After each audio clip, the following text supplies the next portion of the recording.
So this is what Uncle Sam gets for $4.8 billion a year, an ally that won't help. Russian imperialism kills Ukrainian civilians, and it's a reality we need to face it. Hello, my name is Stanley Heller. Welcome to The Struggle. We opened with scenes from a massive march in London for Ukraine. Estimates were that 150,000 people took part.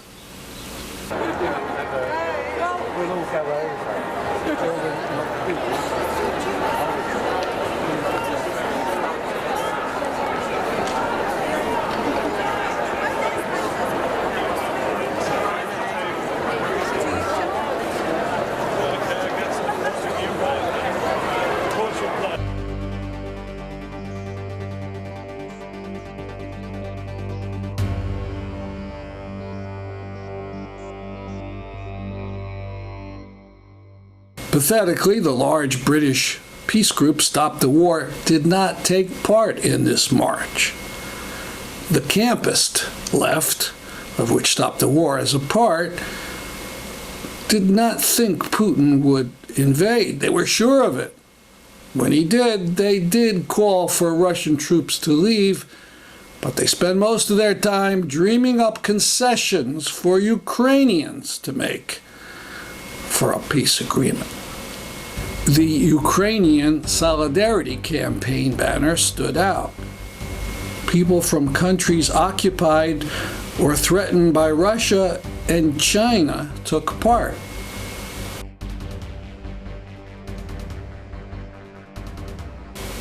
Georgia, Kazakhstan, Chechnya, Tibet.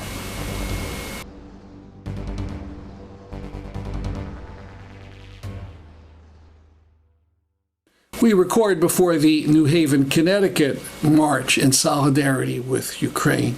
These are some new signs prepared by Promoting Enduring Peace. And this rally called by British unions for Ukraine. Hopefully, U.S. unions will do the same. Trade union leader Alexander Yaroshuk of Belarus absolutely condemned the invasion and warned that Belarus will likely have to pay billions in reparations for the part their dictator did in assisting Putin. Read the article on newpal.org.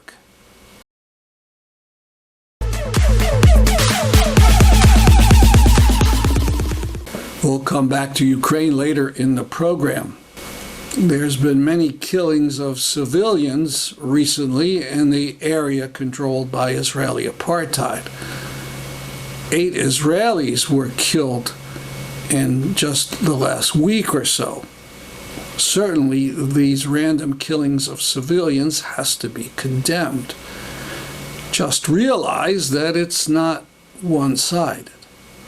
This is Sanad Mohammad Khalil Abu Atiya, shot dead on March 31st in Jenin. He was one of 5 children and youths killed by Israelis this year. The group Defense of Children International Palestine, which reports on mistreatment of Palestinian children, has been labeled a terrorist organization by the Israeli government. This is Nader Rayan of Balata camp. Gideon Levy wrote a piece about his killing in Haaretz. Rayan and a friend were on a motorbike driving near Israeli military vehicles. For some reason, they turned around, stopped the bike, and then ran away and down an alley. 40 seconds later, Israeli troops got out of a truck and chased them down the alley. They shot Rayan 12 times. No gun or explosives was found anywhere near the body. Gideon Levy saw images of the body. He started his article, horrific images, utterly appalling, showing the corpse of a 16-year-old boy riddled with bullet holes.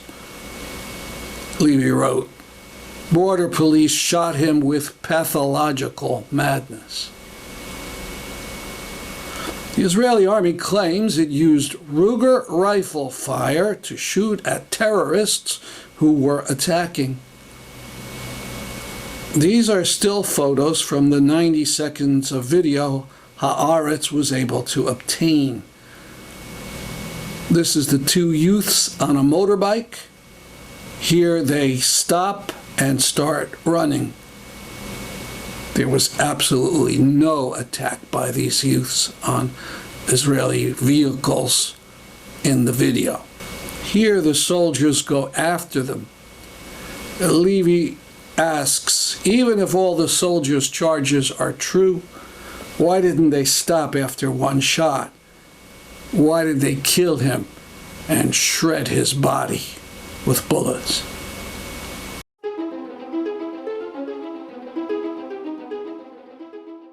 So this is what Uncle Sam gets for $4.8 billion a year, an ally that won't help.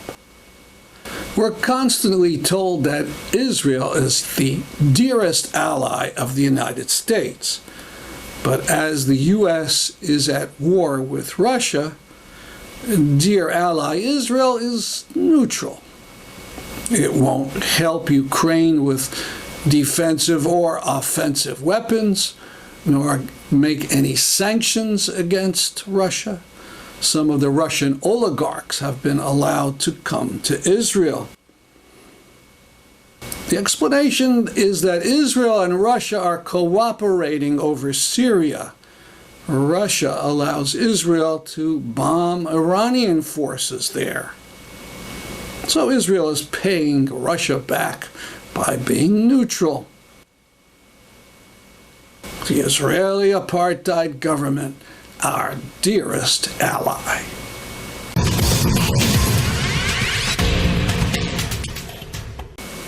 And a comment about Will Smith, an actor whose work I've admired very much over the years. No, I'm not going to talk about his behavior at the Academy Awards, but his connections with Israel. He took a trip to Israel in 2017, and again 2 years later, where he even met up with Israeli troops. Then last December, we learned that his production company decided to make a film about Munich in 1972, a year when Israeli athletes were killed by Palestinians at the Olympics. It will be produced by Israel's Tadmor Entertainment. One suspects it will be propaganda.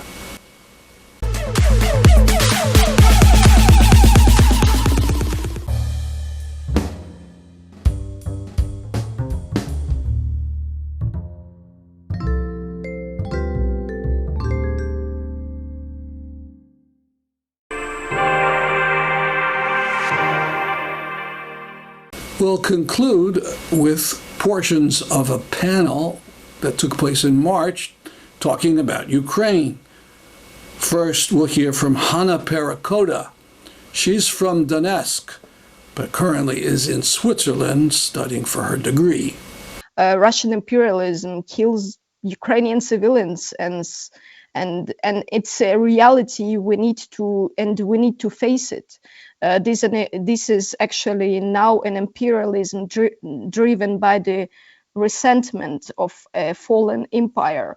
It's a kind of an imperialism of a state that do not have any alternative political or economical project to propose to the world, and it can only rely on its military force.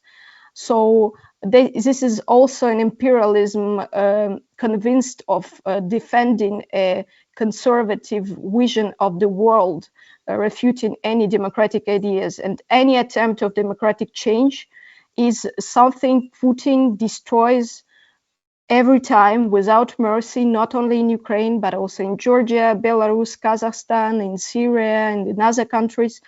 but above all, he destroys it in his own country. And far from the claims about far from the claims about the threat of NATO, which is a subject in itself, but it's indeed, for me, as I see it, it's against this democratic aspiration of people that Putin wages his personal war, and he wages this war for years already. And the invasion of Ukraine, it is the culmination of this process that the West didn't want to face up, actually. And this is the case of Western imperialist countries, as well as the case of Western anti-imperialist intellectuals. I think we were all blind and deaf, and we were kind of locked in our Western centered vision.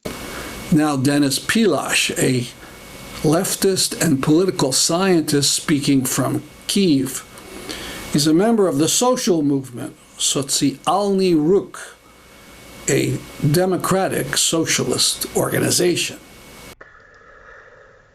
Indeed, we are now living in a real nightmare, an existential horror. We have a situation when Russia's right-wing conservative dictatorship unilaterally attacked a neighboring country, and that already has brought deaths of thousands of civilians, and actually tens of millions of lives have been broken.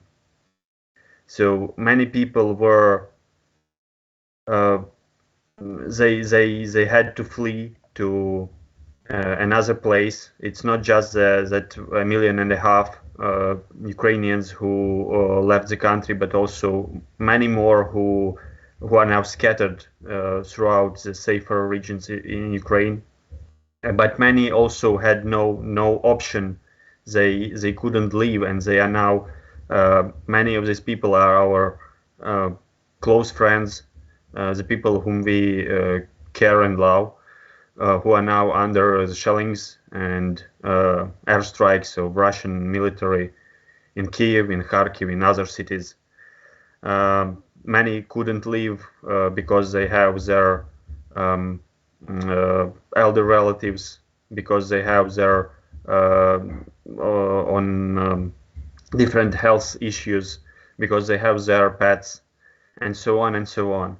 And actually, lots of cities, towns, they have been almost destroyed by the Russian army. Izum, Shastya, Volnovaha, suburbs of Kiev.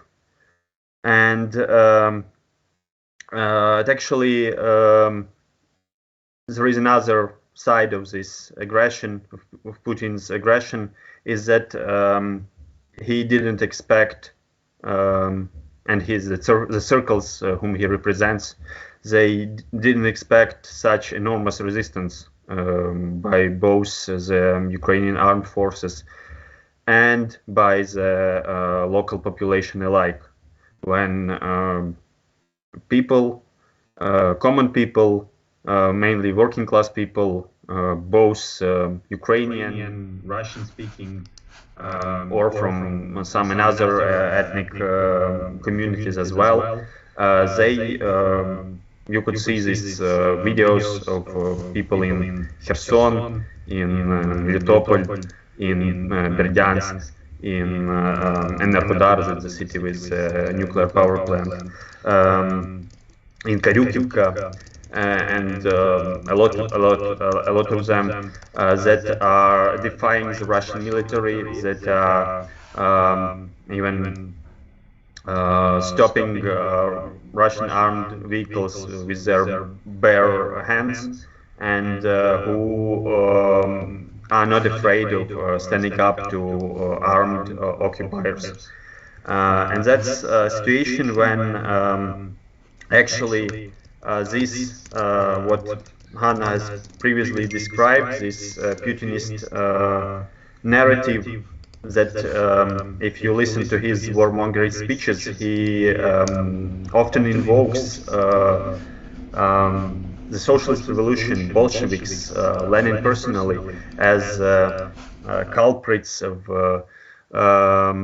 the mere existence of Ukraine, and he denies any kind of subjectivity, any kind of agency of the Ukrainian people. So his agenda, it's really a continuation of this great Russian chauvinism and Tsarist imperialism. In some way, he acts as Nicholas I was called the gendarme of Europe for crushing revolutions throughout the continent, and he also acts as this policeman in his sphere of influence, suppressing protests in Kazakhstan, in Belarus, and so on. And actually, we have a situation that is in some ways similar to another great, not great, but notorious actually war crime of 21st century. That was 2003 invasion of Iraq. And just as George W. Bush and Tony Blair and their satellites felt that they will hold on their impunity for the aggression and for just attacking a country without thinking about long-term consequences and bringing around disaster for the entire region. This was the case with the Russian aggression against Ukraine. So we got this situation that is now already disastrous, already catastrophic, that brought enormous suffering and death in Ukraine, but that has also this potential of spilling into something even worse for the entire world. So this using threats of nuclear war and so on. So I think that there is another parallel that has to be drawn with that another invasion almost two decades ago, the anti-war movement.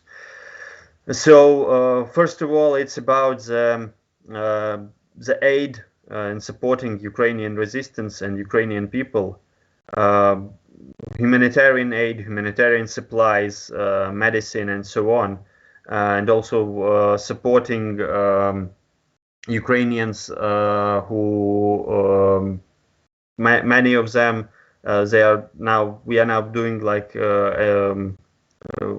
huge solidarity projects, establishing solidarity networks, and many people went volunteering into different initiatives. It's not just about the military or territorial self-defense. It's also about relieving those who were affected by the war, and this transcends to another question of aiding refugees from Ukraine. That means all refugees, regardless of their citizenship, of some other specifications, and it means also a debate about the plight of the millions of refugees throughout the world, and by providing all support for Ukrainian refugees, we also need to consider all that discrimination, xenophobia, and racism that refugees throughout the world are facing every day. In order to rebuild the country, in order to give the opportunity to resist and to overcome, another important demand is canceling Ukraine's debt. because Ukraine, as many countries, especially in the global south, were trapped in this vicious circle of debt, gaining more and more these IMF loans on austerity programs, and well, this business as usual, it leads to more suffering and more deadlocks. In order to restore the possibilities for Ukrainians and for the country as a whole, we need a serious, again, steps on relieving Ukrainian foreign debt. Again, when we speak about pressure put on Russia, there were already these sanctions against Russian oligarchs, but still they are not enough, because actually Russian oligarchs, Ukrainian oligarchs, and the global capitalist class as such, it uses all the loopholes that are provided by the existing system of tax havens, offshore capitalism, and so on. So it's again about dismantling this system that was actually helping the capitalist classes to rob their own countries, to rob other countries, and to put this money to tax havens. Again, this needs a complete withdrawal of the global system as well. Again, when we speak about such regimes as Putin's regime in Russia, or another moderate regimes as Saudi Arabia waging their own war in Yemen, well, they are very dependent on these fossil fuel exports. And again, Europe is now considering a complete withdrawal from Russian oil and gas. And this brings us to another consideration about all these issues of climate disaster, climate justice, Green New Deal, and possibly much more radical eco-socialist transformations that are needed in order to preserve not just those countries that are now under attack of these fossil fuel authoritarian regimes, but the humanity as a whole. Then, of course, there is this important issue of that we cannot guarantee stability for Ukraine and for the region as a whole when if the current regime in Moscow is still going on. So I think that this was really a moment of revelation when many people who were trapped into this so-called anti-imperialist, but actually turning blind eye on some other imperialisms other than Western one way of thinking. And they realized how dangerous that authoritarian regime in Russia is for its own citizens and for the people across the world.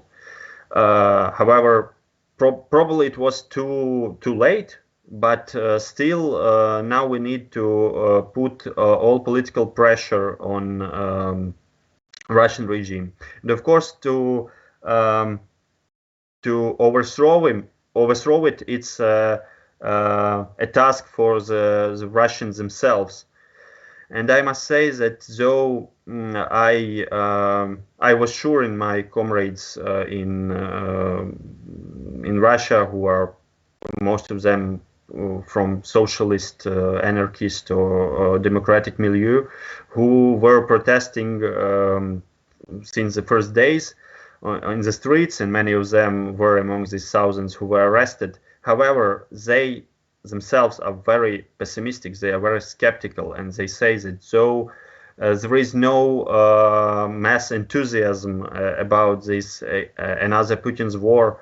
However, the society is very passive, and they are far from this wishful thinking scenario when, again, as Nicholas II started a small victorious war against Japan that resulted in some miserable defeat, failure, and then the first Russian Revolution, and many now are hoping for some kind of this scenario in Russia, but it cannot be done by some mechanistic or miraculous steps. It's really a long way forward, and still we cannot say something. We cannot say something certain about the prospects of this anti-war movement in Russia, especially in this situation of complete suppression and long-term prison sentences that are many of these people will be facing. But anyway, I thank on behalf of our organization, Social Movement, and our Commons Journal, to all international comrades, especially on the left, who were showing their solidarity and their help in these days. Thanks. That's our program for today. See you next week at this time. I'm Stanley Heller for The Struggle.